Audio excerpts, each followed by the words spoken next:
बिस्मिल्लाहिर्रहमानिर्रहीम। स्टेज पे तशरीफ फरमा professor doctor Hafeezur Rahman, professor of Jawaharlal Nehru university Delhi से आए हुए मेहमान, सदर मजलिस बचाओ तहरीक जनाब मजीदुल्लाह खान फरत, दीगर कायदीन इकराम जनाब सैयद तारिक पाशा कादरी साहब, आज बहुत आए हुए हैं मकबरा जलसे में। उनके अब्बा आ रहे हैं जलसे में, जाहिद अली खान इस वास्ते। रही बात आज का ये जलसा तहफ़्फ़ुज़ शरीअत, दो ख़ास मुखर्रिर आपके दरमियान में आएंगे। हमारे प्रोफेसर हफीजुर रहमान साहब जो हिंदुस्तान के कोने कोने में घूमकर शरीयत की तहफ़्फ़ुज़त के लिए और मुस्लिम पर्सनल लॉ बोर्ड के बारे में ख़ास तौर पर सिर्फ मुस्लिम क़ायदीन या मुसलमान नहीं बल्कि अग़ियार के बारे, अग़ियार को भी मुस्लिम पर्सनल लॉ बोर्ड के बारे में बोल रहे हैं। और सदर मजलिस बचाओ तहरीक जो इस मसले पर बहुत ज़्यादा मालूमात करते हैं, तो क्योंकि पुलिस मजलिस बचाओ तहरीक के जलसे को बहुत जल्द बंद करा देती है। पुलिस हमारी कभी दोस्त हो ही नहीं सकती, नहीं मिसलाइट की नहीं हुई पुलिस तो हमारी क्या हो सकती बोलिए। तो मैं अपनी तकरीर को बहुत कम अल्फाज में 2 या 4 मिनट में अपनी गुफ्तगू को ख़त्म करूँगा। मेरा जो वक्त है हमारे प्रोफेसर साहब को दूंगा मैं।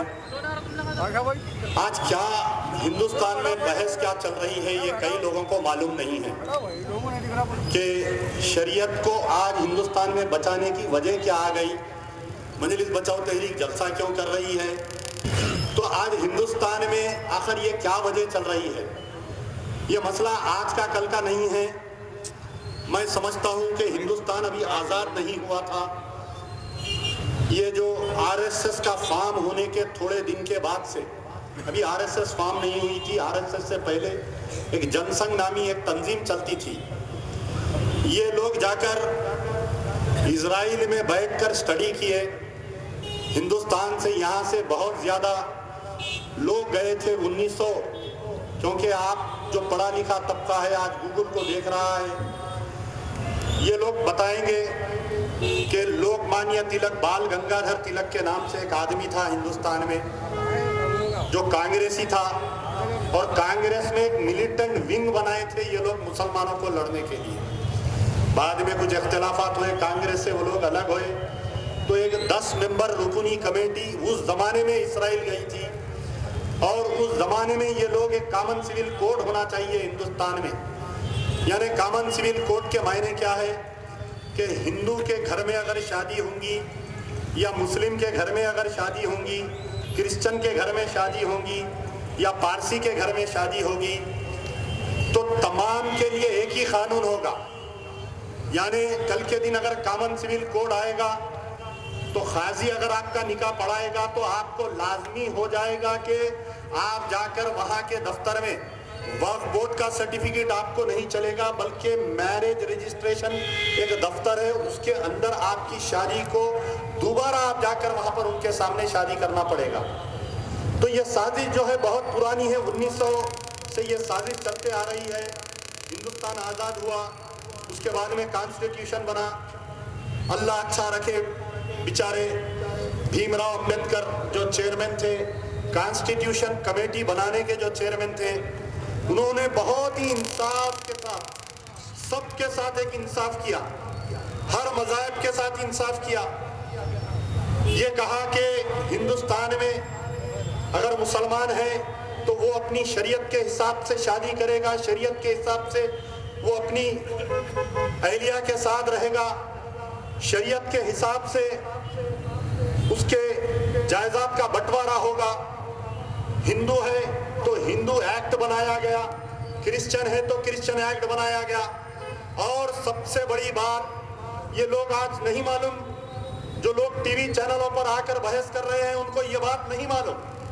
अगर यहाँ पर कोई मीडिया वाले हैं तो इस मेरी बात को कोट करेंगे कि हिंदुस्तान के कानून ने एक इजाजत दी है कि स्पेशल मैरिज एक्ट नाम रखा गया है। क्या है कानून? Special marriage act. अगर कोई मुसलमान है, लड़की वो शादी कर रही है, उसको अगर मुस्लिम पर्सनल लॉ या शरीयत के मुताबिक अगर वो शादी नहीं करना चाह रही है तो उसको आज़ादी है कि वो जाकर स्पेशल मैरिज एक्ट के तहत वो अपने आप को दर्ज करवा सकती है। अगर कोई मेरी हिंदू बहन है, वो शादी कर रही है, वो हिंदू कानून के मुताबिक अगर शादी नहीं करना चाहती है तो वो स्पेशल मैरिज एक्ट में जा सकती है। अगर कोई inter caste marriage, inter religion marriage, या हिंदुस्तान की लड़की या कोई दूसरे मुल्क का लड़का या कोई दूसरे मुल्क की लड़की या हिंदुस्तान का लड़का अगर शादी कर रहे हैं तो स्पेशल मैरिज एक्ट है। तो स्पेशल मैरिज एक्ट यानी हिंदुस्तान में आज़ादी है, हिंदुस्तान में कि कोई भी जाकर कहीं भी शादी कर सकता है। और उस स्पेशल मैरिज एक्ट में अगर रजिस्ट्रेशन करवा लेते हैं तो उनको तलाक के लिए या उनको डाइवोर्स के लिए कोई पाबंदी नहीं है शरीयत के ऊपर। तो अब यहाँ पर बात ये आ गई कि आखिर क्या वजह है। ये मसले को बहुत पहले से, जब वाजपेयी की हुकूमत आई, इससे पहले जनसंघ बीजेपी की हुकूमत जब आई, जब भी कोशिश की गई कि शाहबानों के नाम पर इस मसले को उठाया गया और हिंदुस्तान के गैर मुसलमानों को ललकार कर देखा गया कि क्या इनके अंदर आज भी ज़मीर गवारा है या नहीं। हिंदुस्तान का मुसलमान सड़कों पर निकला और all India Muslim personal law board का अमल में आया और एक all India Muslim personal law board के बैनर के तहत शाहबानों के मसले के फैसले के खिलाफ में हिंदुस्तान के मुसलमानों ने गली गली कूचे कूचे निकलकर उस वक्त की ना सिर्फ हुकूमत बल्कि उस वक्त की हिंदुस्तान की अदालत को मजबूर किया और शरीयत की तहफ़्फ़ुज़ के लिए मर मिटने के लिए तैयार हुए और उस वक्त आपके शरीयत का तहफ़्फ़ुज़ किया गया। अदालत को मैं सलाम करता हूँ।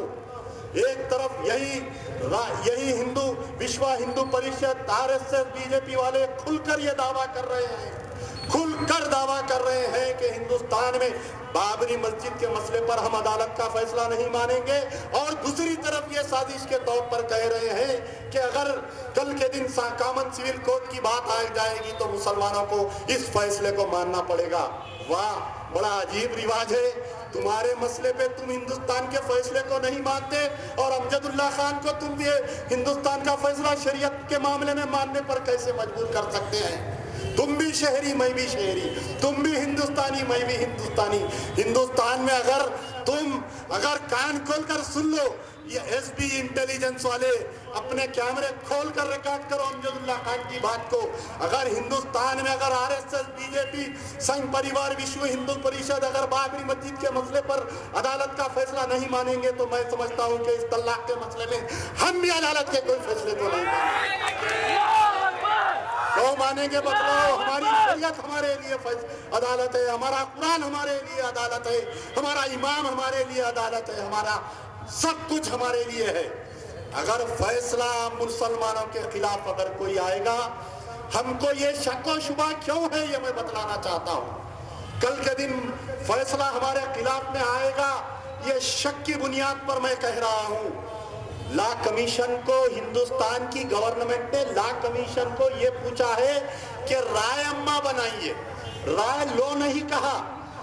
हिंदुस्तान की नरेंद्र मोदी की गवर्नमेंट ने यह नहीं कहा कि तुम हिंदुस्तानी मुसलमान हिंदू से राय लो, ये नहीं कहा, बल्कि ये कहा कि रायमा को कायम किया जाए, कॉमन सिविल कोड के लिए रायमा को कायम किया जाए। ये जुमला है लॉ कमीशन का। आप जो लॉ कमीशन के चेयरमैन हैं डॉक्टर जस्टिस बीएस चौहान का वेबसाइट निकाल कर देखो आप लोग, उसके अंदर 16 सवाल लिखे गए हैं और वाज़ेह तौर पर वेबसाइट पे ये ग्रीन इंक में और रेड इंक में लिख दिया गया है कि formation of common civil code, uniform civil code के लिए 16 सवाल दिए गए हैं। ये हिंदुस्तान का कोई लीडर ये बात नहीं कह रहा है, मुझे अफसोस की बात है। कोई मीडिया चैनल ये नहीं कह रहा है ट्रिपल तलाक, एक ही बात आ रही है ट्रिपल तलाक। और मेरे भाई, टीवी चैनल पे ऐसे बेवकूफ मुस्लिम लीडर्स को लाकर बिठाया जा रहा है कि उसको खुद नहीं मालूम कि शरीयत में ट्रिपल तलाक के मायने क्या है, नहीं मालूम उसको। India Muslim personal law board का इजलास हो रहा है दिल्ली में, उस इजलास में ये आंखा मारने वाला वहां मौजूद नहीं, यहाँ हैदराबाद में। अरे तुम all India Muslim personal law board के मेंबर जाकर उस इजलास में बैठना था, वहां पर नहीं।